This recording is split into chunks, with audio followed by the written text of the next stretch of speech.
اور پنجاب پولیس میں بھرتی کے لیے تحریری امتحان کا معاملہ، کانسٹیبلز کی بھرتی کے لیے 4 کمپنیاں شارٹ لسٹ کر لی گئیں۔ تفصیلات جانتے ہیں مدثر حسین سے۔ جی مدثر، آگاہ کیجیے گا۔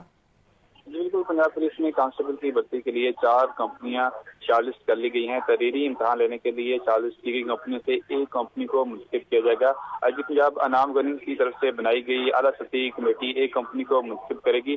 منتخب کی گئی کمپنی پنجاب پولیس میں کانسٹیبل اور لیڈی کانسٹیبل کا تحریری امتحان لے گا۔ جیسے ہی کمپنی منتخب کی جائے گی، اس کے بعد اعلیٰ افسران تحریری امتحان لینے کے لیے جو ہے وہ تاریخ دے گی، جس کے بعد جن امیدواروں نے تحریری امتحان کا فزیکل ٹیسٹ پاس کر لیا ہے وہ تحریری امتحان دینے کے قابل ہوں گے۔ پنجاب پولیس میں سیکنڈ فیس کی بھرتی میں 5,500 لیڈی اور کانسٹیبل کو بھرتی کیا جا رہا ہے۔ پہلے مرحلے میں سٹی آف ٹیسٹنگ ایجنسی کو بلیک لسٹ کر دیا گیا تھا۔ سٹی آف ٹیسٹنگ ایجنسی کا امیدواروں سے پیسے لے کر تحریری امتحان پاس کروایا تھا، جس پر سٹی آف ٹیسٹنگ ایجنسی کو اعلیٰ افسران نے بلیک لسٹ کر دیا تھا۔